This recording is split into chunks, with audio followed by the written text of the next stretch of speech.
I died that night. I fell off an 18-foot seawall.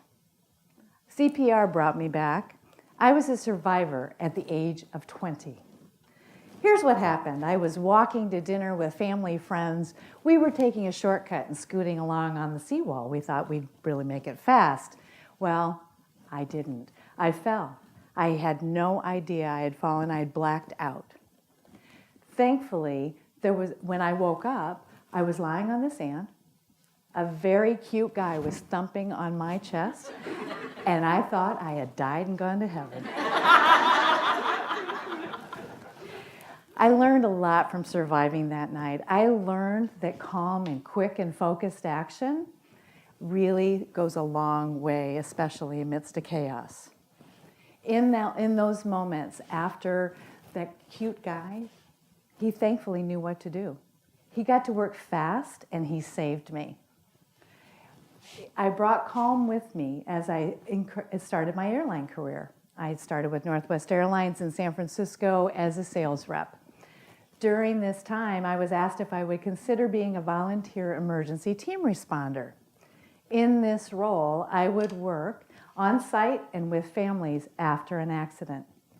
When I said yes to this, I had no idea I was going to get called 3 times in my career.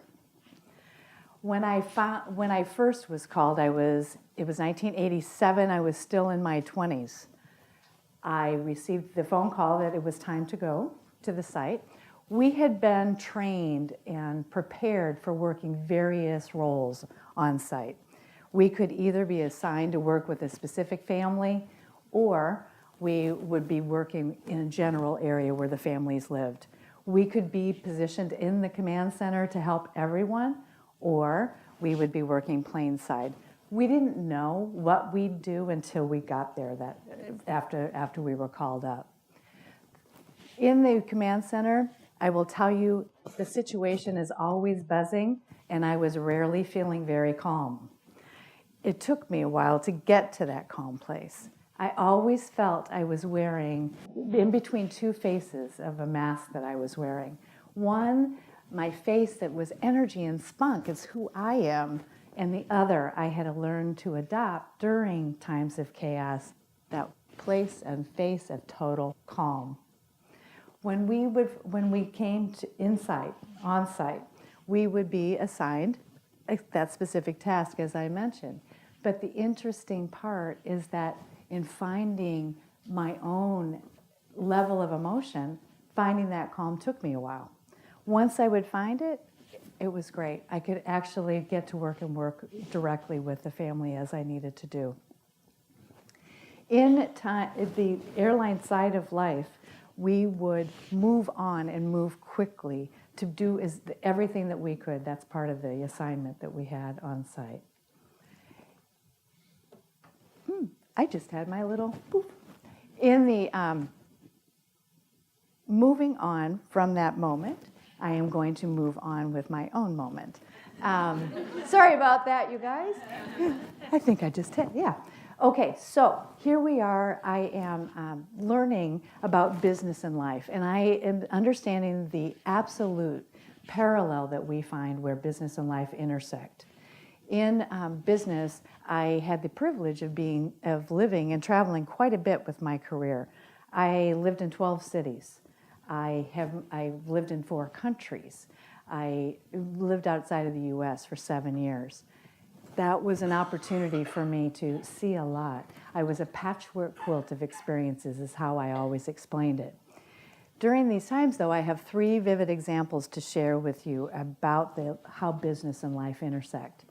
The first was when I was living in Seattle. I was overseeing 39 cities and had a revenue goal of $800 million. I was in that role a pretty short time when a gentleman that worked for me called with a crack in his voice. He had been diagnosed with a critical illness. He was going to require surgery. He was also going to require ongoing treatment. He was single. He lived on his own. He was pretty scared and wasn't sure how long he was going to be out.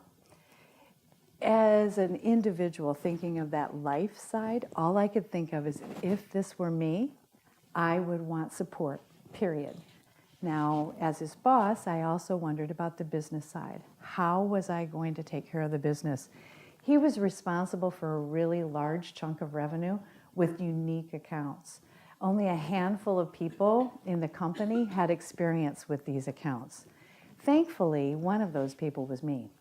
And I got to work and went to work to maintain his account base and support him while he was in recovery mode. What I learned, though, is I took that as a daily operating procedure to understand how employees in business can suffer when someone's out for a time. In that moment, that suffering doesn't have to be. So I thought, okay, I am going to make backup plans.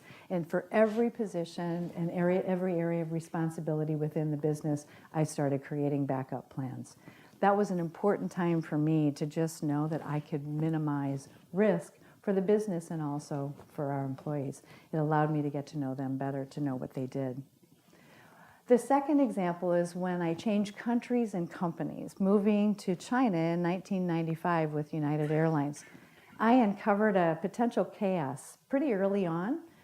I was in a meeting shortly after my arrival, and I learned that there was not an emergency response plan for the aviation sector in the country. That, to me, seemed incomprehensible. The government officials were all in the room drinking their tea, clanging the teacups, smoke everywhere, chatter everywhere, and all I wanted to do was scream, "What? You've got to be kidding me. If an airplane goes down, how would we respond?" It was a test, I felt, for me also. In that moment, I thought, okay, Lynn, finding the calm, it's time for you to walk the walk. And I went about finding a way to say, how may I save face?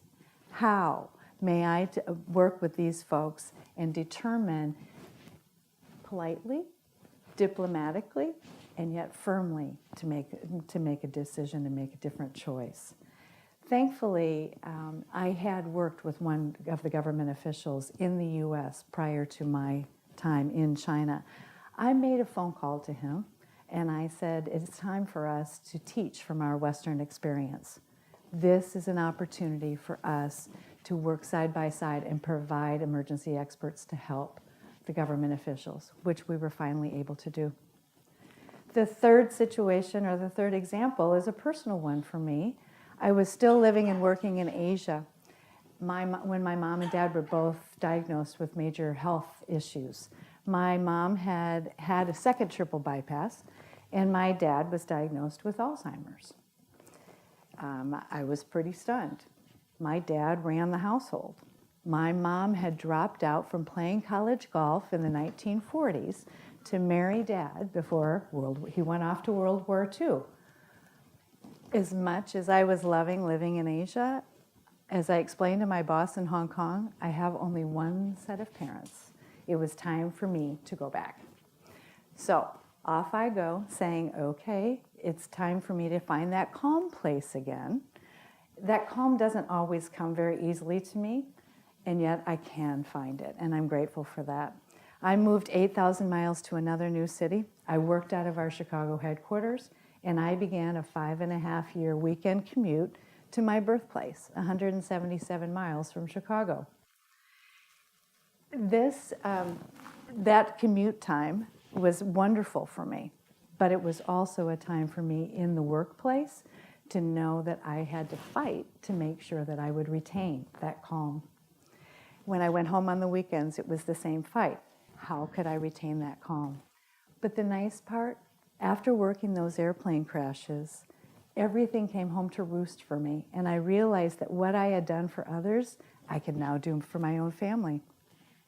So in that mode, I taught Mom about the household responsibilities. We opened up a bank account together. We balanced the checkbook every weekend. She wasn't very happy with me. We balanced the checkbook every weekend. We reviewed the bills. We talked about what all of that meant. And we decided that it was just a time for us to make the best out of what we could. We embraced all the time that we had with Dad. Now, amidst this time, 9/11 hit. And I was called into my final time of duty working an airplane crash. And I'll tell you that the industry itself was in turmoil. We had no idea what the future travel impact would be because of terrorism. My family was in turmoil because of all the changes that were going on with Dad.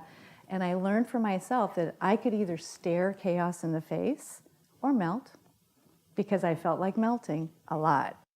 So the staring chaos in the face actually allowed me to say, okay, it is time where I can acknowledge that everything isn't always fun, everything isn't always wonderful, but there's still a job to do.